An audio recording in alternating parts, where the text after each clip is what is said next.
본 방송에서 제공하는 투자 정보는 투자 판단에 대한 조언입니다. 방송에서 제공하는 주식의 가치, 가격 상승 및 가격 하락에 대해서는 방송사에서 보장하지 않습니다.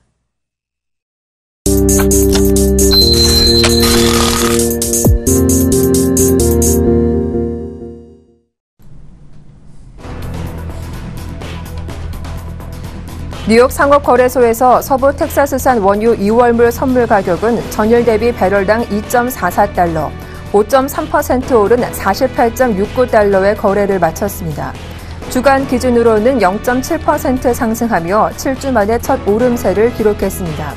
국제에너지기구는 이번 달 보고서에서 비산유국들의 원유 생산량이 감소할 것이란 전망을 내놨습니다. 콜롬비아의 원유 생산량이 이전보다 하루 17만 5천 배럴 감소할 것이란 분석입니다. 미시건대와 톰슨 로이터가 발표한 1월 소비자 신뢰지수 예비치는 98.1을 기록해 11년 만에 최고치를 기록했습니다.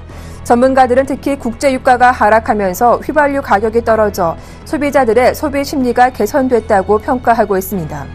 이와 함께 미국의 실업률이 지속적으로 떨어지며 5.6%까지 내려간 건 역시 고용시장 회복에 대한 기대감을 키워 낙관적인 경기 전망을 유도한다는 평가입니다.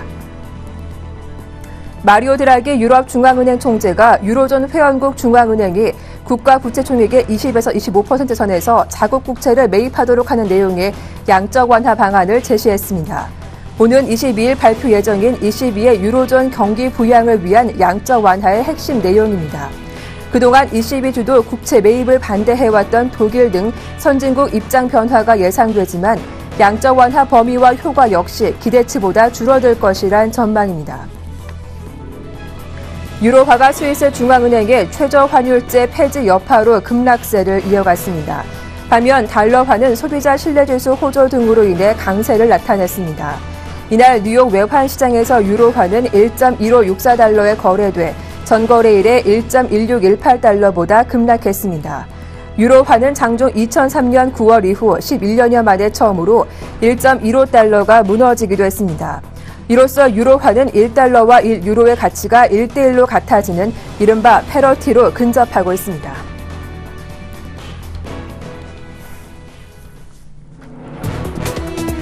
안녕하세요. 출발 증시 와이드 박미라입니다. 새해 들어 위축된 글로벌 증시가 이번 주에는 활력을 되찾을 수 있을까요? 각국의 주요 경제 지표 발표가 예정되는 가운데 미국에서는 대기업들의 실적 발표가 이어질 텐데요. 지난 3주 연속 하락한 뉴욕 증시는 지난주 금요일 6거래일 만에 반등하는 모습이 나왔습니다. 자세한 마감 지수부터 확인해 보겠습니다. 무엇보다 국제유가가 급반등하면서 에너지 관련주가 선전했고요. 소비자 신뢰지수 또한 호조를 보인 것이 증시 반등을 이끌었습니다. 다우지수가 1.1% 이상 오른 17,511포인트의 거래를 마쳤고 나스닥 지수가 1.39% 그리고 S&P 500은 1.34% 오르며 다시금 2,000포인트를 회복하기도 했습니다. 먼저 마감한 유럽 증시 분위기도 확인해 보겠습니다. 이번 주에 있을 22 통화정책회의에서 부양책이 나올 거란 기대감이 더 커지고 있는 상황이죠. 주요국 증시가 모두 상승했는데요. 영국 증시가 0.79% 오른 가운데 독일과 프랑스 증시가 1.3% 이상 오르며 강하게 상승하는 모습이 포착되기도 했습니다. 한편 지난주 금요일 국내 증시는 모멘텀이 부재한 가운데 외국인의 대량 매도에 밀리는 모습이 포착됐죠. 코스피 지수가 1% 이상 하락하며 1880선 후반의 거래를 마쳤고 코스닥 지수가 577의 거래를 마쳤던 모습이었습니다. 한 주 시작인 월요일장 잠시 후 자세한 출발 상황 분석 도와드리도록 하죠. 출발 증시 와이드 지금 바로 시작합니다.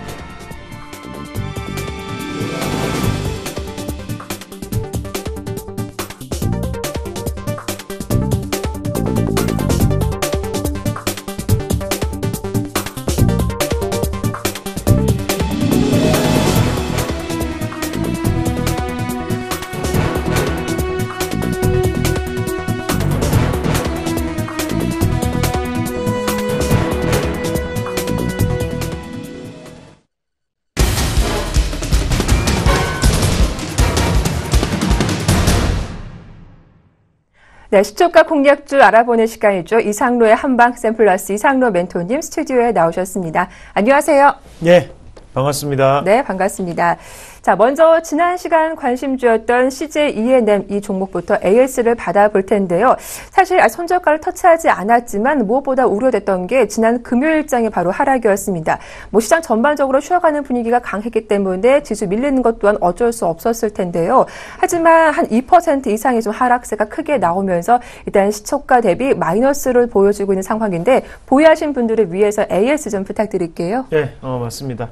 자, 일단은 추천을 하고 난 다음에 다시 한 번도 고가 자체가 없었죠. 그리고 손절가 터치는 없었으나 마이너스로 마감을 했기 때문에 네. 당연히 패가 1패가 또 기록이 됐습니다. 자, 무승부는 말 그대로 이제 수익은 났는데 5% 달성이 안 됐을 때 이제 무승부고요. 그리고 승은 5% 이상 달성됐을 때이기 때문에 그 점을 다시 한번 참고를 하시고 마이너스로 끝났기 때문에 이제 패가 됐다는 거 그렇게 조금 기억을 하실 필요가 있습니다. 자, 지금까지 그러면 승률이 상당히 좋은 거죠. 자, 그런데 문제는 이제 CJ E&M이 저번 주에 제가 추천하고 난 다음에 한 번도 안 오르고 지금 빠졌어요. 빠지는 상태였고 빠진 이 폭에 대해서는 아직까지 상당히 적습니다. 거의 3% 정도 마이너스가 됐는데요. 사실 이 컨텐츠 업종 자체가 2015년에 가장 큰 트렌드적인 부분이라고 저는 좀 판단을 합니다.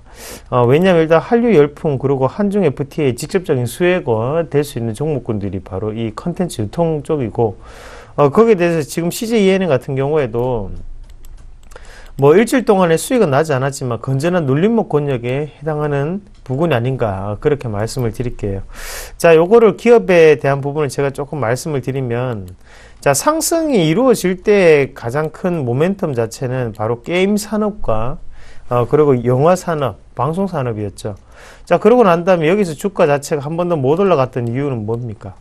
바로 게임 산업 자체가 지금은 게임 산업을 매도를 했다 그죠? 양도를 했습니다. 그러면 게임 산업이 빠졌어요. 그러면 지금 이빨 빠진 호랑이였기 때문에 다시 주가는 빠졌다는 거죠.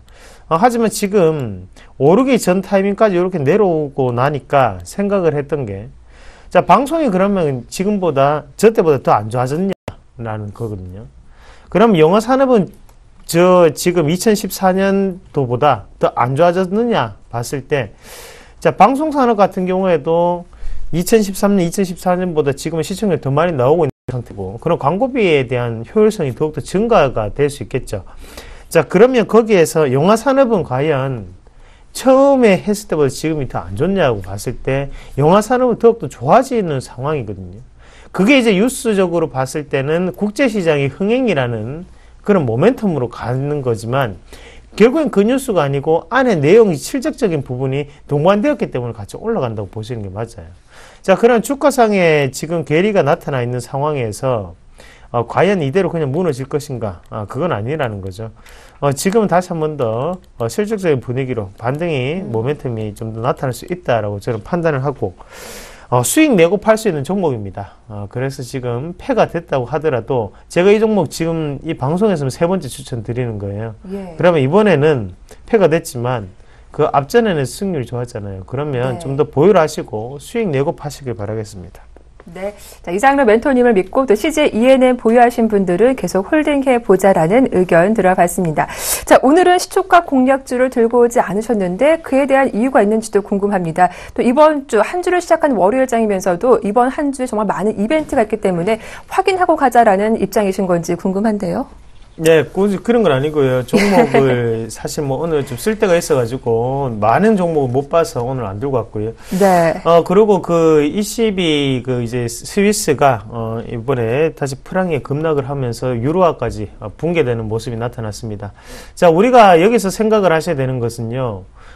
지금 전 세계적으로 계속적으로 환율 쪽에 무게를 맞춰가고 있다는 거거든요. 자기네 나라들이, 그리고 자기네 애속된 곳이 좀 더 유리한 입장에서 무역을 하고 싶게끔, 그래서 계속적인 환율에 대한 압박을 가하고 있다는 거죠. 그러면 우리나라로 지금 한번 비춰봤을 때는 금요일장에서 자동차 업종이 빠졌던 이유가 여기에서 명확하게 드러날 수밖에 없습니다. 네. 자, 대유럽 간의 무역을 함에 있어서 거기에 대해서 지금 환율적인 다시 한 번 더 반사적인 피해를 볼 수밖에 없는 상황이라는 거거든요.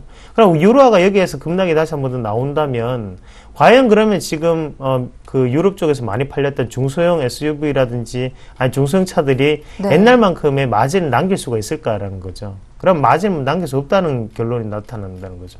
자, 그러면 지금 유럽과의 어느 정도 판매에 대한 부분에서 이익을 많이 봤던 기업들은 우리가 지금은 다시 한 번 더 관망에 대한 시점을 좀 더 보셔야 되는 시점이다.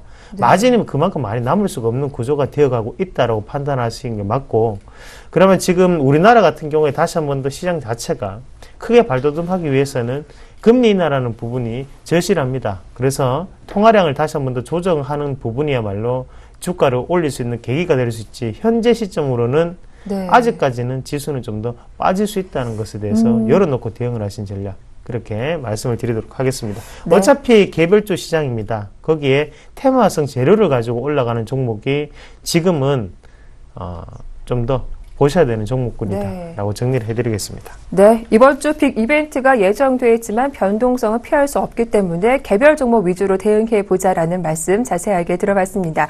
자, 지금까지 샘플러스 이상로 멘토님과 함께했습니다. 수고 많으셨습니다. 고맙습니다. 네, 고맙습니다.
네, 오늘장 전망과 출발 상황 분석 도와주실 두 분 소개해드리겠습니다. 유스탁의 유창희 대표님, 메리츠 종금증권의 김건호 연구원님 두 분 연결되어 있습니다. 안녕하세요. 네, 안녕하십니까. 네, 반갑습니다.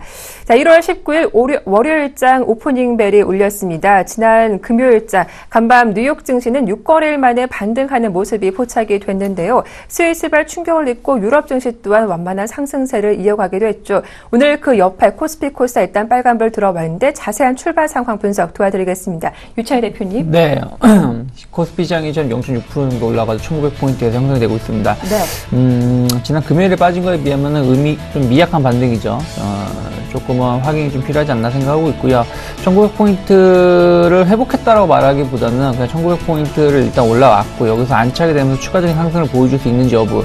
우리나라 증시가 해외 증시가 빠질 때 더 많이 빠지고 해외 증시가 오를 때 그냥 오르지 못하는 모습을 띄었기 때문에 오늘도 의외로 좀 안 좋다라면은 부합과에 밀리면서 마감할 수 있다는 걸 열어놓고 접근하셔야 되지 않을까 생각을 좀 하고 있고요. 코스닥 시장 역시 마찬가지로 1% 정도 가까운 상승을 보여주면서 지금 거의 신고가를 기록을 하려고 하고 있어요. 582포인트 정도에서 형성이 되고 있고요. 작년 고점이 583.66포인트였다는 부분들, 2013년의 최고 고점은 588포인트였기 때문에 제가 봤을 때는 코스닥은 한 번에 흔들림은 좀 있긴 했습니다만 충분히 580포인트 이상, 600포인트대를 바라볼 수도 있기 때문에 일단 좀 긍정적으로 보시되 어찌됐든 흔들릴 수 있다는 거는 코스닥도 계속해서 지속적으로 체크하셔야 된다 생각을 좀 하고 있고요. 선물을 좀 보신다면 전체적으로 베이시스가 좋지 못하죠. 1포인트 내외에서 움직이고 있고 선물의 베이시스가 이렇게 좋지 못하다는 얘기는 프로그램 매수를 좀 기대하기 힘들다는 것이고 외국인들의 그 선물 수급 쪽으로 좀 변화가 일어나는지 여부를 좀 같이 연동해서 바라보셔야 된다는 생각을 좀 하고 있습니다. 그래서 선물 쪽도 뭐 크게 우리가 좀 관심 있게 볼 수 있는 부분들은 조금 부족하다 생각을 좀 하고 있고요. 환율적인 부분들을 보신다면 한 3.7원 정도 올라와가지고, 1,090원, 1,080원, 3.7원 정도 내렸죠. 내려가지고 1,077원 정도에서 형성이 되고 있고요. 일단은 전체적으로 봤을 때 1,080원대를 얼마 빨리 회귀할 수 있는지 여부가 상당히 중요하지 않을까 생각을 좀 하고 있고요. 1,080원을 제가 지난주에 말씀드렸을 때 1,080원이 이탈하게 된다라면은 아마도 한 1,060원, 1,050원대까지는 조금 더 워낙 강세가 좀 강화가 될 수 있다라고 언급했던 부분들이 있었기 때문에 1,080원을 회복해서 1,090원대로 이번 주에 되돌림을 줄 수 있는지 여부를 좀 바라봐야 되지 않을까 생각 좀 하고 있습니다. 네, 자 이어서 수급 동향도 체크해 보겠습니다. 지난 금요일 코스피 쪽에서 외국인과 기관의 양 매도가 강하게 나왔던 하루였는데 오늘 장 초반 좀 손바뀜이 빠르게 이루어지고 있습니다. 장 초반 매수하던 외국인 쪽에서 현재는 좀 소폭이지만 매수로 흐름을 바꾼 모습인데요. 자세한 수급 동향 분석해 보겠습니다. 김근호 연구원님. 네, 오늘 뭐 양시장 다 좋은데요. 일단 코스피 쪽은 외국인 기관 양매수고 코스닥은 일단 양매도. 흐름의 차이죠. 대형주는 뭐 많이 빠졌다가 올라오는 부분이 있고 중소형주 쪽은 그간 많이 올랐던 부분. 그러니까 뭐 차익 실현 정도 또는 코스닥에서 코스피로 좀 포트폴리오 조정이 어느 정도 비율로 좀 일어나는 정도 때문에 양시장에서 수급의 움직임이 좀 달라지고 있다라는 말씀을 드리고 먼저 시작을 하겠습니다. 코스피 시장은 개인이 5억 순매도 그리고 외국인과 기관이 각각 10억 순매수 중에 있습니다. 뭐 그렇게 시장에 영향을 미칠 만큼 큰 규모는 아니라고 보고요. 오히려 지금 현물 매수보다는 프로그램이라든지 바스켓 매매가 훨씬 더 좀 활발하게 일어나는 것 아닌가라는 얘기를 좀 드리고 싶습니다. 업종을 좀 살펴보죠. 외국인 같은 경우에는 금융업종을 다른 업종보다 굉장히 좀 많이 담고 있고요. 그 다음에 이제 유통, 그리고 증권, 은행, 보험 다 금융에 포함되어 있죠. 그리고 코스피 내에서의 어떤 중규모 정도의 회사들, 그 다음에 이제 의약, 철강, 금속, 의료정밀, 전기가스 순으로 좀 사고 있습니다. 기관을 한번 살펴보면 기관 같은 경우에는 서비스, 그리고 IT, 그리고 음식료, 제조, 섬유의복, 비금속, 의약품, 철강금속, 의료정밀. 일단 공통점은 의약하고 철강금속하고 의료정밀 쪽, 이 두 개는 이 세 가지 업종은 양수급 주체 모두 순매수를 보여주고 있다라는 얘기를 좀 드리겠습니다. 그래서 전체적으로 오늘은 외국인과 기관이 동조하는 부분들 그리고 외국인과 기관이 각각 바스켓에 담는 업종들이 있다라는 얘기 드리고요. 장 초반에는 일단 현물로서는 시장에 큰 영향을 주진 않고 있다. 오히려 선물이나 프로그램 또는 바스켓 매매가 주를 이루고 있다라는 말씀을 좀 드리겠습니다. 중소형주 코스닥 시장 살펴보죠. 코스닥 시장은 이제 코스피 시장하고는 조금 흐름이 다르죠. 코스닥 시장은 개인이 95억 순 매수 중이고요. 역시나 외국인과 기관이 각각 42억, 43억 순 매도 중에 있습니다. 업종 한번 살펴보죠. 외국인 같은 경우에는 코스닥 쪽에서 제약업종을 다른 업종보다 굉장히 좀 많이 포트폴리오에 담고 있고요. 그리고 통신장비, 반도체, 그리고 컴퓨터 서비스, 그리고 화학, 방송 서비스, 중견기업, 운송, 기타 제조, 금속 이런 순으로 좀 순매수 보여주고 있습니다. 기관 같은 경우에는 대형주, 우량 기업 또는 IT 지수, 인터넷, 오락문화, 벤처, 디지털 콘텐츠, 중견기업, 소형주, IT 부품, 중형주, 제조, 화학, 기타 서비스, 소프트웨어, 유통, 제약도 담고 있고요. 종이 목재도 좀 담고 있습니다. 외국인과 기관이 좀 동시에 사는 업종은 제약과 통신 장비 그리고 컴퓨터 서비스, 화학, 방송 서비스, 중견기업 정도 되는데 특징적인 건 역시나 제약 쪽, 제약 바이오 쪽이 오늘도 기관과 외국인의 어떤 긍정적인 흐름을 좀 보여주고 있다. 수급적으로 이런 부분을 좀 참고하시면 될 것 같고요.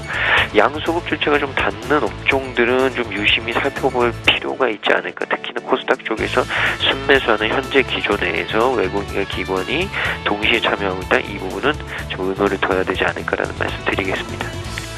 자, 이어서 업종별 분위기도 확인해 보겠습니다. 지난 금요일 대형주 위주로 많이 빠지면서 전업종이 약세를 보였는데요. 오늘 출발 분위기는 어떤지 확인을 해 보겠습니다. 유채 대표님, 업종별 흐름 어떻게 나오고 있습니까? 네, 뭐 종목별로는 업종별로는 시장 1% 정도 올라오다 보니까 대부분 종목이 상승세를 보여주고 있다 생각을 좀 하고 있고요.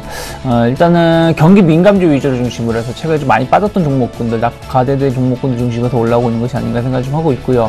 화학주 중에서는 정유주가 오늘 조금 의외로 좀 강한 모습을 띠고 있다 생각을 좀 하고 있다라는 거 주목하실 필요가 있고요. 그리고 일반 화학주들도 LG화학이라든지 롯데케미칼도 역시 마찬가지로 3% 내외의 상승률을 보여주고 있다라는 거.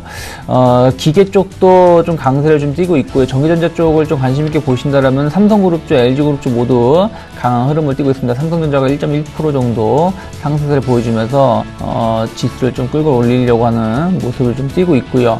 운송장비 역시 강한 모습을 띠고 있는데 오늘은 현대차 그룹들이 그래도 좀 더 반등을 보여주고 있고요. 현대위아가 한 3% 정도, 그리고 현대차, 기아차 모두 한 1% 내외의 상승세를 보여주고 있는 것이 특징이 아닌가 생각을 좀 하고 있고요. 그리고 건설업, 지난주 금요일에 건설업종군들, 종목군들이 한 4에서 5% 정도 내외의 하락을 보여주는데 오늘은 조금 반발 매수세를 보여줘서 그러는 건지 모르겠습니다만은 한 2에서 3% 정도 상승을 좀 보여주고 있다라는 거 조금은 체크하실 필요가 있다 생각을 좀 하고 있고요. 그리고 금융주들도 역시 마찬가지로 강한 흐름을 띠고 있습니다. 금융지주사들 그리고 증권사들 조금씩 강한 흐름을 띠고 있고요. 코스닥 시장을 좀 보신다라면은 오늘 컨텐츠 관련돼 가지고 좀 강한 모습을 띠고 있는데요. 지금 정부가 카지노주 관련해 가지고 조금 투자를 하겠다 이런 얘기가 나왔죠. 그래서 오락문화 쪽으로 해가지고 파라다이스가 좀 강한 흐름 한 7% 내외, 나머지 GKL이라든지 광원랜드도 역시 강한 흐름을 좀 동참하고 있고요.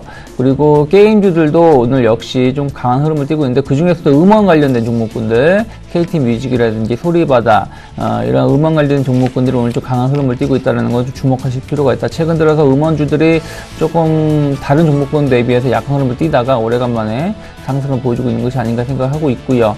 그리고 통신장비, 컴퓨터 소프트웨어 등들도 전체적으로 고르게 올라오고 있다 생각을 좀 하고 있습니다. 다만 이제 코스닥은 상승폭을 조금 줄여나가고 있는 모습을 띠고 있기 때문에 물론 아침 시작한 지 얼마 안 됐다라는 부분들 바라봐야 되겠습니다만은 여전히 조금은 조심스러운 종목군들도 있다라는 거는 체크하셔야 되지 않을까 생각하고 있습니다.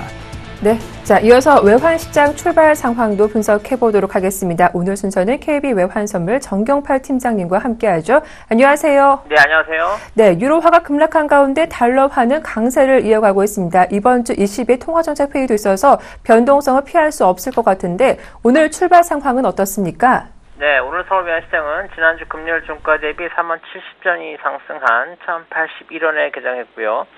개장 이후에는 개장가를 저점으로 상승폭을 키우면서 1,083원 50전까지 상승했습니다. 이 시각 현재는 1,083원 20전에 거래가 되고 있습니다. 오늘 환율이 상승한 것은 글로벌 위험 회피 심리가 완화되면서 달러 엔이 상승한 점을 반영하고 있습니다. 지난 주말 발표된 미국의 12월 산업 생산은 예상보다 부진한 모습을 보였습니다만 12월 소비자 물가지수가 예상보다 호조를 보였고요. 특히 1월 미시간대 소비자 태도 지수가 예상보다 호조를 보인 점이 달러 엔의 상승에 영향을 주었습니다. 또한 국제 유가가 저가 매수로 반등하면서 이에 따른 위험 회피 심리의 완화로 미 국채 수익률이 반등한 점 역시 달러 엔이 상승하는데 우호적인 재료로 작용하면서 달러 원의 동반 상승으로 이어지는 모습입니다. 이로써 달러 원은 스위스 중앙은행의 환율 하한선 폐지의 영향으로부터 벗어나는 모습인데요. 지난주 금요일에는 스위스 중앙은행의 조치를 반영하면서 달러 엔이 115.83엔까지 하락하는 가운데 달러 원은 1072원까지 하락한 바가 있고요. 이후 달러 엔과 달러 원이 동반 반등하는 모습을 보여주고 있습니다. 달러 엔이 위험 회피가 극심해지는 상황에서도 전 저점을 갱신하지 않고 반등하는 모습을 보인 것은 그만큼 중장기적인 달러 강세를 기대하면서 저가 매수에 나선 세력들이 많다는 것을 의미하고요. 이로써 달러 엔의 115엔 후반을 단기적인 저점으로 인식한다면 달러 원은 1072원을 단기적인 저점으로 인식하면서 반등세를 이어갈 것으로 예상됩니다. 수급적으로는 지난 한 주 5거래일 연속으로 외국인들이 순매도를 보이면서 역성금 수요 증가에 대한 기대 심리로 달러 원에게 하방 경제성을 제공한 점을 주목할 필요가 있고요. 이번 주 역시 외국인들의 성향이 달러 원의 하단을 형성하는 데 영향을 줄 것으로 보여집니다. 그러나 추세적인 상승세를 더 이어가기 위해서는 달러화의 자체적인 강세 요인이 더 등장해야 가능할 것으로 보이고요. 달러 엔의 경우 추가 상승하면서 118.19엔 이상으로 올랐을 경우에 달러 원이 추가 상승하는 데 있어서 지속적인 동력을 제공할 것으로 예상됩니다. 이제 시장은 이번 주 유럽중앙은행의 통화정책회의 결과를 기다리고 있는데요. 최근 마이너스 수준으로 하락한 유로존의 소비자 물가 수준을 2%로 끌어올리기 위해서는 유럽중앙은행이 최소한 1조 유로어치의 국채를 매입해야 한다는 것이 시장 참여자들의 일반적인 생각이고요. 유럽중앙은행이 양적 완화를 실시한다면 과연 예상대로 1월에 실시할 것이냐 아니면 3월경으로 연기할 것이냐 이슈, 그리고 1월에 실시한다면 그 규모가 어느 정도가 될 것이냐 이슈가 유로 달러와 유럽 증시에 영향을 미치겠고요. 그 파급 효과가 다른 통화상에도 영향을 줄 것으로 예상됩니다. 오늘 달러원은 1080원대 초반대 중심으로 움직이겠고요. 추가 상승한다면 1085원까지는 상승을 예상해 볼 수 있겠습니다. 네, 일단 이번 주에 쓸 ECB 통화정책회의를 좀 주목해서 살펴보고 그 결과를 확인하고 대응해보자라는 말씀 잘 들었습니다. 도움 말씀 고맙습니다. 네, 감사합니다. 네, 지금까지 KB 외환선물 정경팔 팀장이었습니다.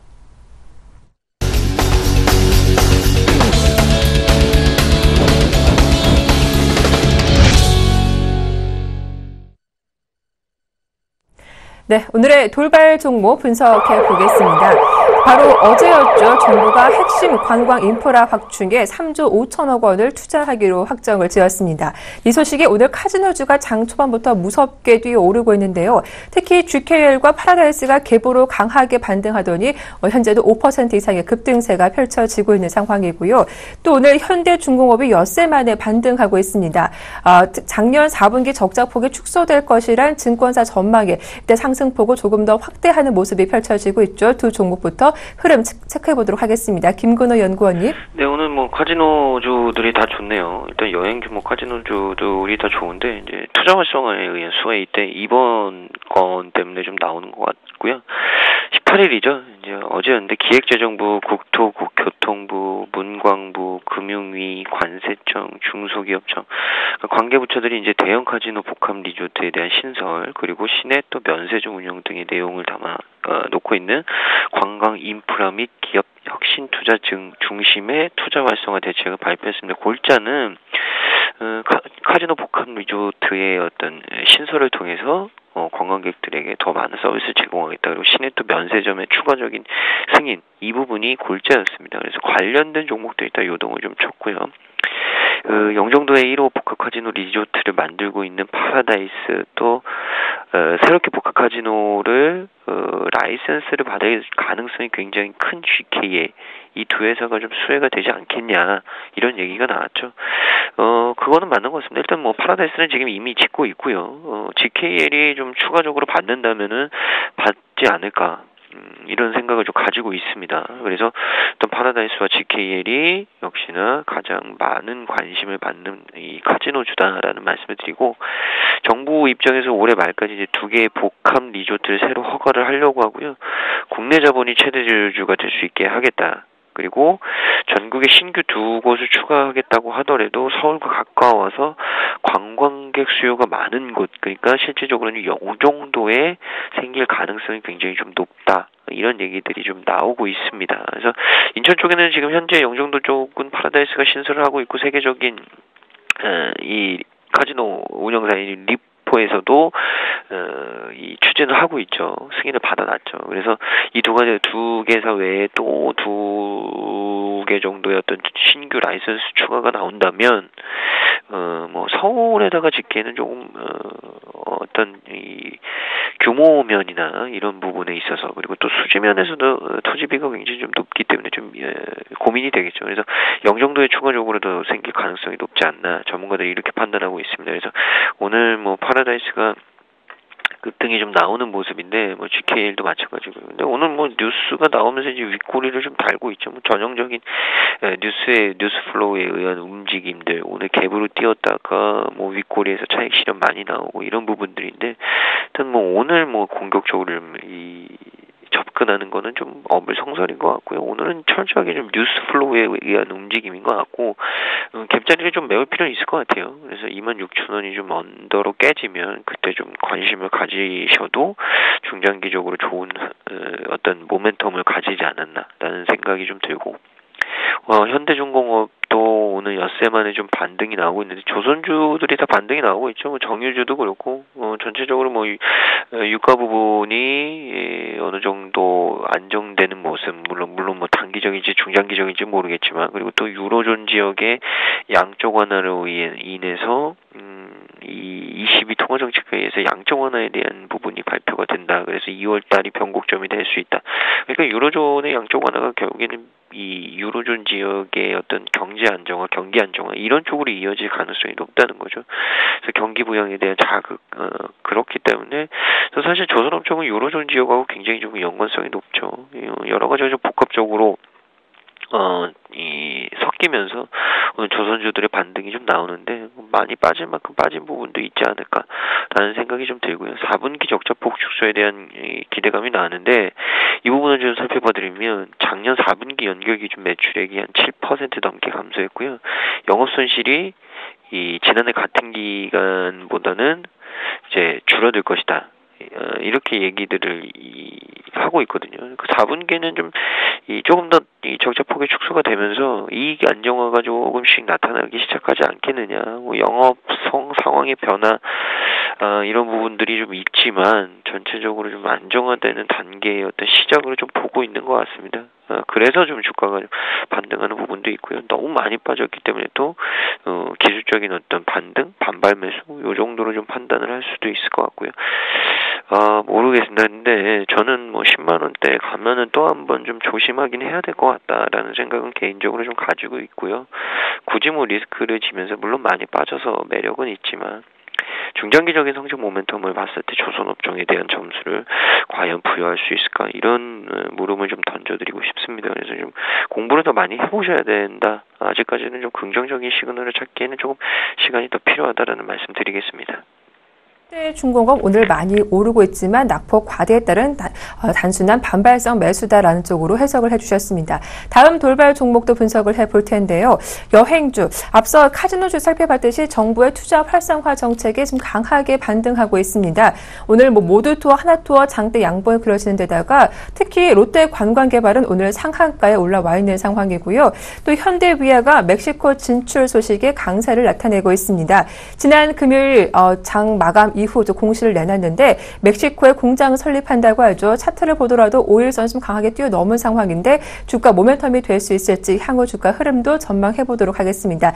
여행주와 현대위아 살펴볼까요? 네, 여행주가 전체적으로 조금 강한 모습을 띄고 있는 것 같아요. 아까 뭐 카지노주 말씀하셨는데 뭐 비슷한 맥락으로 생각하고 있습니다. 뭐 인천 송도 쪽에다가 대형 복합 리조트 설치 이런 부분들이 여행주에도 영향을 미치고 있고, 또 그 작년에는 세월호 영향이라든지 이런 부분들로 인해 가지고 여행객이 좀 많이 감소했던 부분들이 이제 하반기 들어서 그 영향에서 벗어나면서 못 가던 여행객이 다시 좀 급증하는 모습을 띠고 있죠.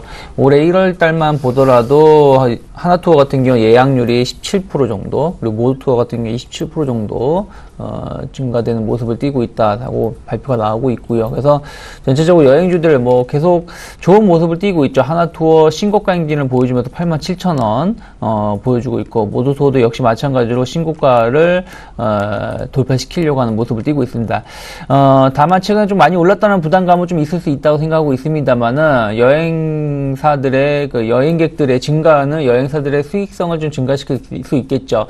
다만 최근은 아니죠. 한 몇 년 전부터 트렌드가 약간 저가 여행이라든지 좀 알뜰 실속 여행을 좀 가는 관광객이 많기 때문에 실적이 뭐 급격하게 늘어날 가능성은 좀 적지 않을까. 그래서 그 부분도 좀 체크를 하셔야 된다. 그래서 어닝 시즌에 다가올수록 기업 실적 발표에 좀 가까워질수록 조금씩 주가가 상승 탄력도가 좀 둔화될 수 있다라는 거는 항상 생각을 해 두셔야 된다 생각하고 있고요. 롯데관광개발은 아무래도 용산개발에 대한 기대감 이런 부분들이 맞물리면서 상한가를 기록하고 있다 생각하고 있고요. 일단 뭐 지금 거래를 할 수가 없겠죠. 그래서 조금은 주가 흐름을 지켜봐야 된다 생각하고 있고요. 상한가가 풀리는 순간 이미 그것은 주가 뉴스는 다 반영되는 것이기 때문에 추격 매수는 좀 자제하자라고 말씀드리고 싶고요.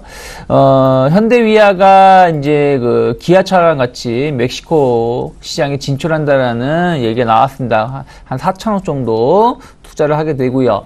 2016년에 이제 완공이 돼서 공장이 좀 가동이 된다라는 기대감이 좀 있는데요. 이렇게 된다라면 현대위아가 현대차 그룹에서 그 엔진의 점유율이 지금 한 15% 정도 차지하고 있는데 한 최대 30%대까지 늘어날 수 있다라는 기대감이 작용하면서 한 4% 내외로 상승세를 보여주고 있습니다. 18만 8천 정도 보여주고 있는데 아무튼 이제 외형 성장이 발생이 된다라면은 뭐 규모의 경제로 인해 가지고 수익성이 좀 늘어날 수 있다라는 기대감이 있다라는 거는 긍정적이겠습니다만은 일단 이것이 지금 당장 어떤 뭐 효과를 보는 것은 아니고요. 앞으로도 시간이 좀 필요하고 그리고 현대차 그룹이 최근 들어서 그렇게 뭐 실적이 뭐 급격히 과거와 같이 늘어나는 추세는 아니기 때문에 주가 역시 단발적인 호재로 인해 가지고 추가적인 상승은 좀 제한적이지 않을까 생각을 좀 하고 있습니다. 그래서 19만원 정도 돌파 안착을 확인하시면서 신규로 접근하시는 분들은 바라보실 필요가 있고요. 지금은 아직 제가 봤을 때는 신규로 접근할 자리는 아니다 생각하고 있습니다. 네. 자, 다음 돌발 종목도 분석해 보겠습니다. 정유주 오늘 동반 상승하고 있습니다. 지난 주말 국제유가가 급반등했다는 소식에 일단 주가에 긍정적으로 작용하고 있는데 이렇게 유가 급등락에 SOL과 SK이노베이션 주가도 출렁이고 있죠. 어떻게 대응해 봐야 할지 정유주 흐름 점검해 보도록 하고요. 또 LG생명과학이 4분기 최대 실적을 달성할 것이란 전망에 오늘도 빨간불 들어와 있습니다. 올해 들어 주가가 한 17% 저점 대비 강하게 올라왔던데 추가적 상승도 가능할지 체크해 보도록 하죠. 김건호 연구원님. 네, 이제 그 WTI, 그러니까 서부 텍사스산 원유 2월 인도분하고 북해산 브렌트유 이 두 가지 원유가 원유 선물이죠. 이 두 가지가 다 5%대, 4%대 이 가격이 올랐거든요. 그래서 결국에는 그런 부분들 때문에 정유주들이 오른 부분이 있고 이제 국제 에너지 기구죠. IEA가 비오펙 산유국들의 산유량이 하루에 35만 배럴 정도 줄어들 것이다. 예상을 좀 했던 게 유가의 어떤 급반등으로 좀 이어진 부분들. 그러니까 제가 말씀을 드렸는지 모르지만 지금 이 원유 가격이 떨어지기 위해서는 딱 한 가지입니다. 그러니까 감산을 해야 되는 거죠. 감산이 되면 유가는 어느 정도 단기적으로라도 조금 급하게 반등이 나올 수 있다. 근데 이 감산이 안 되면 결국에는 이 흐름이 계속 반복될 가능성이 좀 있다라는 생각이 들고요. 철저하게 이제 최근에 이제 정유주들이 좀 반등이 나왔죠. 그러니까 조선주나 뭐 이런 부분들보다 정유주가 조금 더 빠르게 좀 반등을 하는 모습인데 그렇게 따지면 유가가 어느 정도 단기간에는 좀 안정화가 되는 것 아닌가. 그러니까 어느 정도 이제 이 방어적인 기제를 슬슬 시장 참여자들이나 또는 이 시장의 어떤 투기 세력들이나 이 헤지 펀드들이 슬슬 이제 베팅을 하기 시작하는 거죠. 원유 가격이 빠질 만큼 빠졌다. 투자에 나서자. 이런 움직임들이 좀 보이는 걸 보면, 그러니까 가격 안정화는 어느 정도 단기간에 좀 잡을 수 있는 부분이 됐다. 그래서 최근에 S-오일도 굉장히 좀 흐름이 좋은 부분들인데, 모르겠습니다. 일단 원유 가격이 좀 안정화되면 정유주들은 여기서는 당분간 좀 반등이 나올 가능성은 있는데, 이제 앞으로가 중요하죠.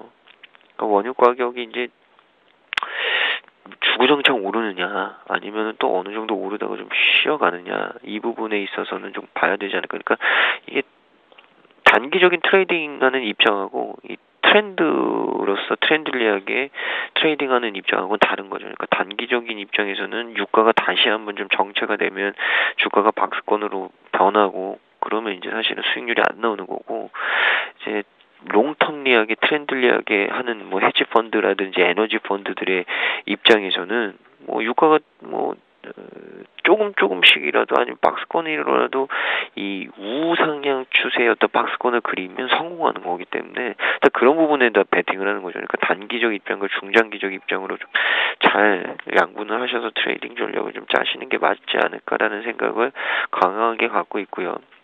LG생명과학 같은 경우는 4분기의 실적에 있어서 굉장히 좀 좋은 부분들인데 4분기 그러니까 지난해 4분기 예상 매출액 영업이 매출액은 일단 10% 넘는 상승폭이 예상하고 있고요. 이 영업이익 같은 경우에는 40% 넘는 수준의 형성이 될 것으로 좀 예측치들이 나왔습니다. 그래서 창립 이래 최대 실적, 수출 매출액 쪽이 계절성이 있었기 때문에 이번 분기에 의약품 매출액 호조, 그리고 작년 4분기에도 기술 수출료의 발생, 이런 부분들이 좀 있었거든요. 그러니까 해외 쪽도 이제 슬슬 좋기 시작한 거죠. 그래서 주가가 좀 보면 음봉이 나온 적이 없습니다. 12월 말부터 지금까지 음봉이 나온 적이 단 한 번도 없어요. 그러니까 굉장히 좀 강한 흐름을 갖고 있다라고 이해를 해주시면 될 것 같고요. 근데 이제 지금 영역에서 매수를 하시는 분들은 철저하게 이제 눌림목이 좀 들어가야죠. 왜냐면 뭐 언제 음봉이 나올지 모르고 그런 부분들이 있기 때문에 트레이딩을 좀 하시고 싶으신 분들이 좀 음봉을 공략하시고, 이제 웬만한 단기 박스권들은 다 뚫어냈습니다. 그러니까 직전 고점이 45,000원대 후반인데, 이제 여기에 대한 트레이가 나올 가능성이 높죠. 그리고 여기가 이제 뚫리면, 사실은 거의 5만원대 수준까지는 뭐 무리 없이 올라갈 수 있는 움직임들, 이런 부분들 참고를 하시고요. 일단 추세는 우상향으로 다시금 좀 돌리는 모습이다라는 말씀 드리겠습니다. 다음 종목도 확인해 보겠습니다. 휴메딕스인데요. 지난주 내내 좀 시장에 관심을 받았던 종목이죠. 메디톡스가 보톡스 시장 담당하고 있다면 휴메딕스는 필러 시장에서 시장 점유율을 확대하고 있는 기업인데요. 지난 금요일 살짝 쉬어가더니 오늘 바로 상한가에 올라왔습니다. 지난달에 상장한 새내기 관련주인데 주가 상승 정말 무섭습니다. 다음 종목은 M게임입니다. M게임도 꾸준히 오르더니 오늘 8% 이상 급등세가 나오고 있죠. 중국 진출 기대감 전해지고 있는데 전고점 돌파 가능할지 전망해보도록 하죠. 유창희 대표님. 네, 휴메딕스가 상한가를 기록하고 있어요. 아무래도 방금 말씀하신 것처럼 고령화 영향으로 인해 가지고 뭐 필러라든지 뭐 피부 미용, 뭐 보톡스 시장에 대한 성장성을 조금 기대가 되면서 좀 강세로 뛰고 있다 생각하고 있고요. 뭐 메디톡스보다도 성장성을 더 확보하고 있다라는 뉴스 나오고 있고요. 뭐 매출 같은 경우도 61% 정도, 영업이익도 217% 정도 늘어나는 모습을 띄고 있기 때문에 그러한 것들이 주가에 반영되고 있는 것이 아닌가 생각을 좀 하고 있습니다. 중요한 것은 이것을 우리가 거래할 수 있었을 때 추가적인 상승이 가능하겠느냐 여부거든요. 지금 상한가를 기록하고 있고요. 일단 제가 봤을 때는 상한가가 풀리고 나면은 매수를 하는 건 아니라 생각을 하고 있어요. 무조건. 상한가가 풀린다는 얘기는 차익성 매물이 쏟아진다는 것이기 때문에 그때는 매수 타이밍이 아니라 생각하고 있고요. 다만 상한가가 풀리고 나서 며칠 동안 기간 조정을 보여준 다음에 주가가 하락하는 것이 아니라 옆으로 횡보를 한다라면은 그때는 다시 한번 접근해 볼 수 있다. 지금이 아니라 내일이 됐든 내일 모레가 됐든 아무래도 주 후반 정도가 되겠죠. 그래서 주 후반 정도에까지의 주가 흐름을 지켜보면서 접근하시는 게 좋지 않을까 말씀드리고 싶고요. N게임이 10% 정도 상승세 보여주고 있습니다. 뭐 해묵은 논리예요. 중국 시장에 대한 기대감, 신작에 대한 기대감이 긍정적으로 될 수 있다라고 얘기가 나오면서 10% 정도 상승세를 보여주고 있는데, 뭐 올해는 손익분기점을 넘어갈 수 있다라는 기대감이 작용하고 있습니다만 좀 체크를 해야 된다. 약간 테마성, 상대 기업이 어떤 방식, 웹젠이라고 말할 수 있겠죠. 웹젠이 IP 방식으로 게임을 중국 시장에 진출해서 좀 어느 정도 실적을 성공을 보여주고 있으니까 M게임도 역시 마찬가지로 이쪽에 대해서 성공할 수 있지 않겠느냐는 기대감이 있는 것인데, 어떤 기술적인 형태로 실적이 좋게 나오는 것이 아니라 게임이 흥행성을 보여준다는 것이죠. 그래서 뭐 열혈광고 2라든지 뭐 프린세스 메이커, 뭐 강룡이라든지 이런 부분들이 중국 시장에 얼마나 먹힐 수 있는지 여부는 좀 체크를 하셔야 된다. 물론 중국이 약간 무협이라든지 이런 어떤 키우는 거, 이런 부분들에 대해서는 좀 강점이 있습니다만은, 그런 것들이 기대감으로 올라가는 주가들은 일단 실적이라든지 매출이 반영이 못 된다면 다시 과거의 주가를 회귀했던 부분들을 체크해 보셔야 된다 생각하고 있어요. N게임도 마찬가지로 그러한 패턴을 좀 계속해서 보여주고 있는데, 일단은 매물대 상단까지 거의 다 왔다. 그렇다면 제가 봤을 땐 지금은 추격 매수할 자리가 아니라 좀 확인하면서 접근하시는 위치다 생각하고 있습니다. 네, 이렇게 오늘 돌발 종목 MK까지 확인을 해드렸습니다. 자, 이어서 오늘장 투자 전략 포인트를 잡아보도록 할 텐데요. 지난 금요일 글로벌 증시 급등에 일단 국내 증시도 코스피, 코스닥 동반 상승세가 이어지고 있습니다. 코스피가 1910선을 넘어서고 있는데요. 김근호 연구원님, 오늘 어떤 전략이 필요할까요? 오늘 일단 대형주 쪽은 많이 빠졌기 때문에 한 번쯤은 오늘 정도는 좀 들어올릴 수 있다, 올릴 수 있는데 그 이유가 이제 대외적인 요소들이 많다는 거죠. 사실은 대한민국이 가지고 있는 요소로 봤을 때는 크게 메리트가 없다. 그럼 결국에는 다시 한번 박스권은 계속 유지가 될 것 같고요. 오히려 종목별로 좀 움직일 수 있는 변동폭은 좀 있지 않을까. 오늘도 보면 화장품이라든지 이 카지노주, 그러니까 모멘텀 가지고 있는 종목들은 굉장히 좀 급등을 하고 있거든요. 이런 데서 좀 찾으셔야죠. 지수로 했을 때는 그렇게 크게 의미는 없다라는 말씀 드리겠습니다. 네. 자, 이어서 유창 대표님께도 한 줄 전략을 부탁드려보겠습니다. 코스피, 코스닥 상승세가 이어지고 있는데 김근호 연구원님은 큰 의미를 둘 필요 없겠다, 개별주 위주로 대응해보자 하셨거든요. 어떻습니까? 대표님께서는 같은 의견이신지요? 그건 당연한 것이 아닌가 생각을 좀 하고 있습니다. 시장 자체가 지수를 보면서 움직일 수 있는 시장이 전혀 아니죠. 특히 코스피 시장은 몇 년째 박스권을 보여주고 있다는 부분들을 연출시키고 있기 때문에 지수가 아니라 종목을 봐야 된다고 생각하고 있고요. 코스닥은 반대로 마찬가지로 지수를 볼 필요는 있겠습니다만 코스닥이 올라오면서 종목별로 차별화됐던 부분들도 있기 때문에 지금은 지금뿐이 아니죠. 최근 몇 년 동안의 트렌드가 지수가 아니라 종목 장세가 계속 이어져 왔다는 거는 당연하다고 생각을 좀 하고 있고요. 다만 이제 지금 우리가 좀 접근해야 될 부분들은 확인이 좀 필요하다. 그러니까 예측 매매. 그러니까 나 많이 빠졌으니까 단순히 반등을 주겠지. 아니면은 기존에 올라가는 종목이니까 역시 마찬가지로 더 가겠지라는 예측 매매라는 것이 아니라 지금부터는 올라오는 종목이든 혹은 기존에 많이 빠졌던 종목이든 좀 확인이 필요하고 나서 그 확인됐다고 판단이 됐을 때 진입을 하시는 게 좋지 않을까 생각하고 있습니다. 네. 자, 이렇게 말씀까지 잘 들었습니다. 지금까지 두 분과 함께 했죠. 유스탁의 유창희 대표님, 그리고 메르츠 종금증권 김근호 연구원님 두 분과 함께 했습니다. 수고 많으셨습니다. 고맙습니다. 네, 감사합니다.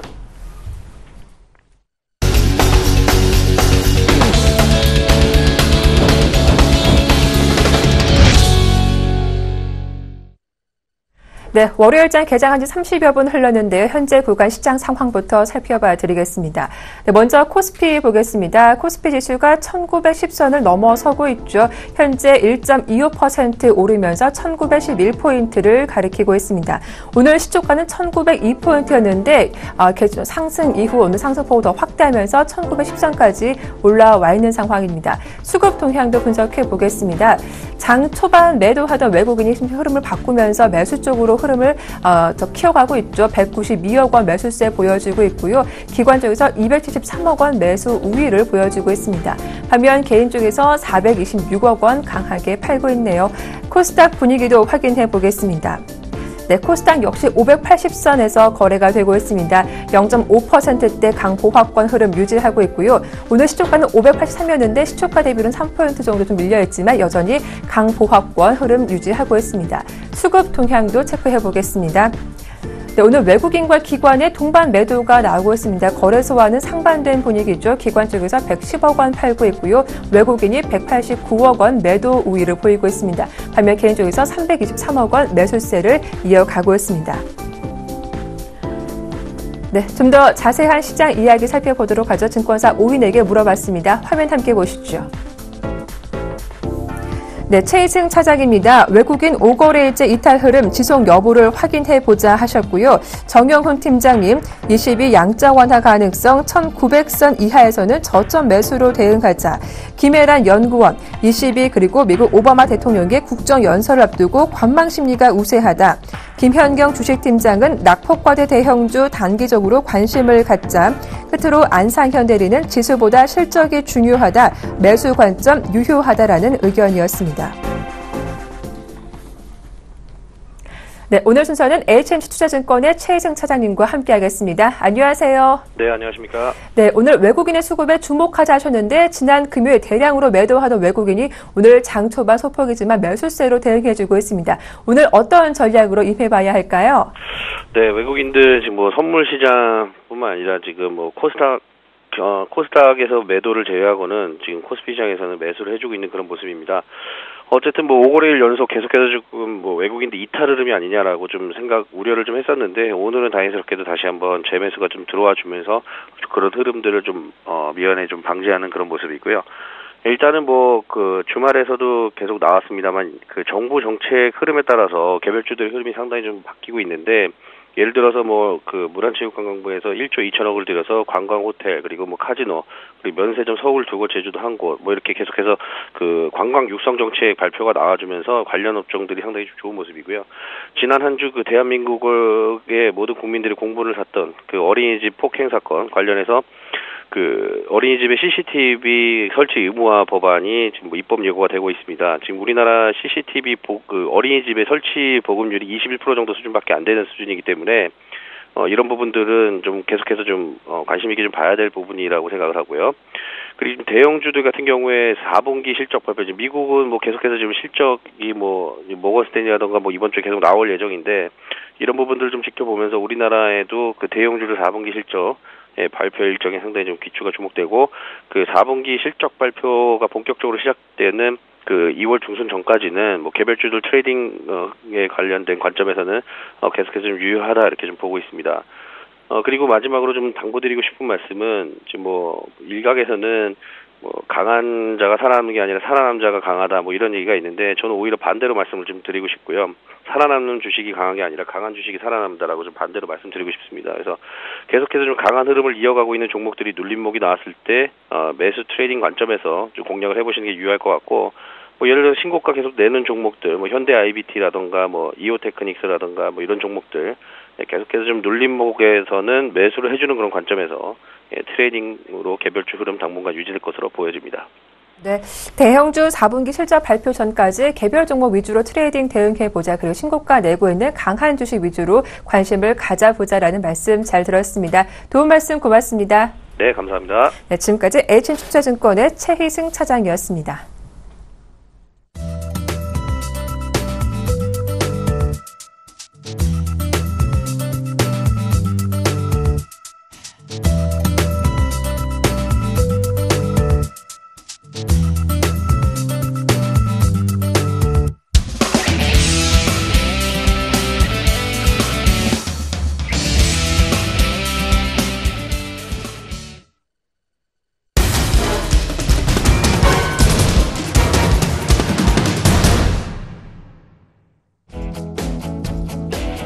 안녕하십니까. 역전의 명수 예병군 멘토입니다.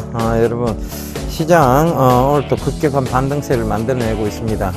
이것이 아마 글로벌 증시에 영향을 미치는 듯한데요.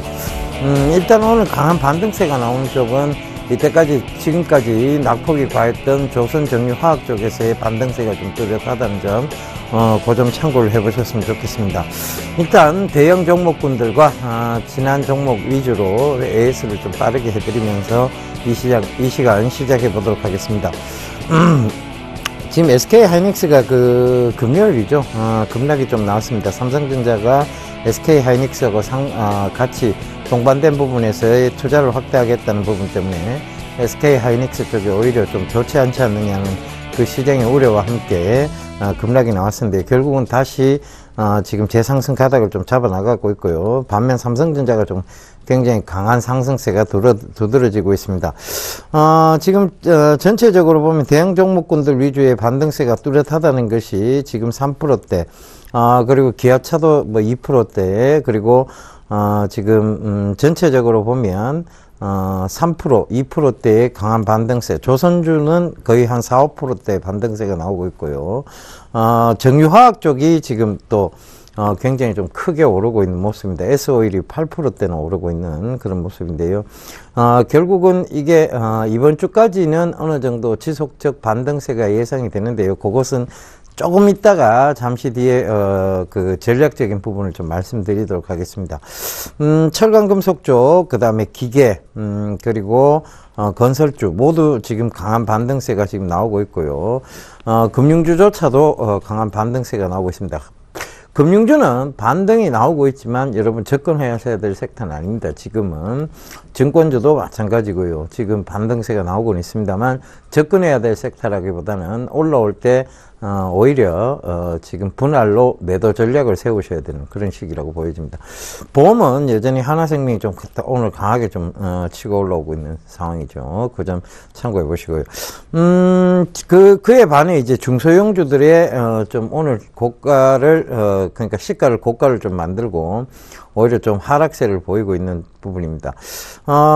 좀 두드러진 상승세를 보이는 게 KT뮤직이 한 5% 정도 오르고 있고요. 셀트리온하고 셀트리온 제약도 좀 오늘 강하게 오르고 있네요. 그런데 이런 것들은 어디까지나 좀 기술적 반등으로 좀 참고를 하셔야 될 것 같고요. 지금 여전히 사물 인터넷을 좀 중점적으로 보는 것이 맞습니다. 오늘 조금 이런 시장에 대형주의 약진이 있으면 조금 빠져야 됨에도 불구하고 오히려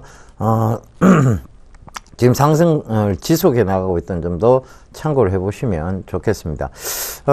전체적으로 보면 지금 중소형주가 오늘 좀 약합니다. 약하고 대형주들이 좀 강하다는 게 좀 눈에 보이는 그런 장이라고 보여집니다. 샤오미 관련주는 여전히 좋네요. MC넥스라든가 심텍 요런 이노칩 요런 관련주들은 좀 굉장히 강한 반면에 지금 다른 종목들은 조금 약세를 면치 못하고 있습니다. 테마 관련주 중에서는 반기문 유엔 총장의 그 테마 보성파워텍이죠. 그게 오늘 좀 강하게 오르고 있는데 이것들은 아마 대선과 관련돼서 지금 올라오고 있는데요. 이렇게 보셔야 돼요. 아직 대선이 많이 남았습니다. 사실상 이게 좀 기현상인데요. 대선 2년 전에 벌써 이런 현상이 나오고 있다. 이것은 결과적으로 뭐냐 하면 보통 1년 전에부터 움직임이 시작이 되거든요. 레임덕 현상이 좀 가속화되고 있다. 이렇게 보시면 될 것 같아요. 박근혜 대통령의 지지율이 조금 낮아지기 시작하면서 이 레임덕 쪽에 대한 부분들이 지금 얘기 나오고 있는 거 아니냐. 그렇게 보셔야 될 것 같습니다.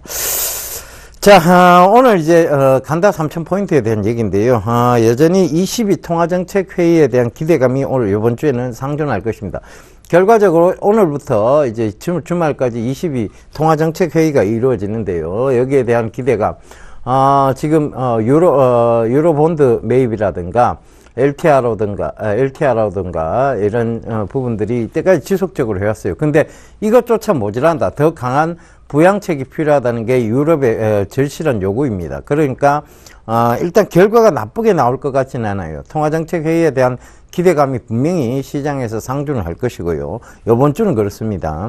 그 다음에 이제 변수가 되는 것이 25일 그리스 총선이죠. 자, 25일 그리스 총선 때 분명히 그 전날쯤 출렁일 겁니다. 그러면서 쭉 시장이 다시 한번 밀고 내려올 수도 있다는 부분인데요. 그러면 그걸 참고해서 우리가 전략을 한번 세워보자고요. 그리고 아직은 대내외적 변수 요인이 좀 상존을 하고 있는데 이번 주에 중국하고 우리나라의 GDP 발표도 또 있습니다. 그죠? 그러니까 그 부분도 좀 참고를 해보시고요. 코스닥 지금 다른 전략이 좀 요구되어지는데 요걸 참고를 해보시자고요. 일단 지금 선물에서의 방향성을 위쪽으로 잡은 것 같아요. 그래서 현물에서 삼성전자를 지금 외국인들이 지금 많이 땡기고 있거든요. 이 얘기는 뭐냐면 선물의 레버리지를 높이기 위해서 현물을 조정하는 것입니다. 이런 부분들을 여러분들 참고를 해보셔야 될 것 같은데요. 자, 일단은 25일까지입니다. 25일 전 24일까지인데요. 이 24일까지는 일단은 총선이 있기 전까지는 분명히 증시가 괜찮을 거예요. 일단은 그리고 지금 낙폭이 과했던 조선정유화학조차도 분명히 지금 전체적인 트리클 다운 현상에 의해서 올라올 것 같습니다. 일단 요거까지는 예측을 해보자고요. 그러면 단기적으로 대응이 가능하신 단기적으로 대응이 가능하신 분들은 이렇게 하시면 돼요.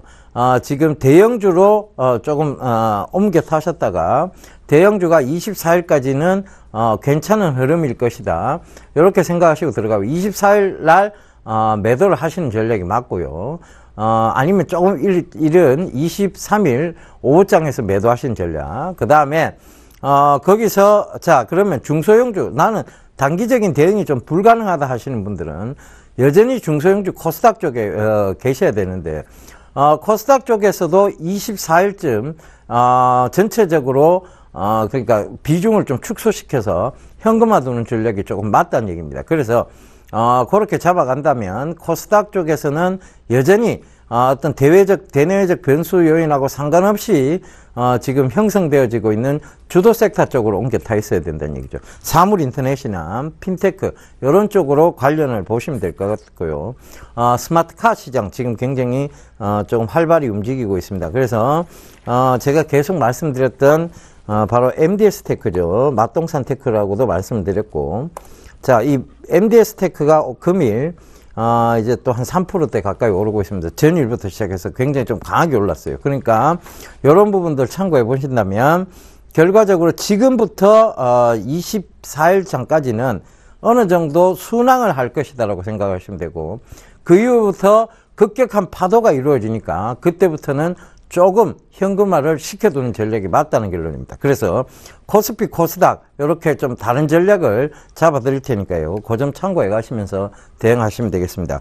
시장은요, 결국은 예측의 영역이 아니라 대응의 영역입니다. 그런데 그 예측을 어느 정도 우리가 안 할 수 없는 직업이다 보니까 여러분들께 이렇게 말씀을 드릴 테니까 참고 잘 하셔서 대응 전략 그리고 예측 전략 잡아가시면 되겠습니다. 저는 내일 다시 인사드리도록 하겠습니다. 감사합니다. 예병군이었습니다.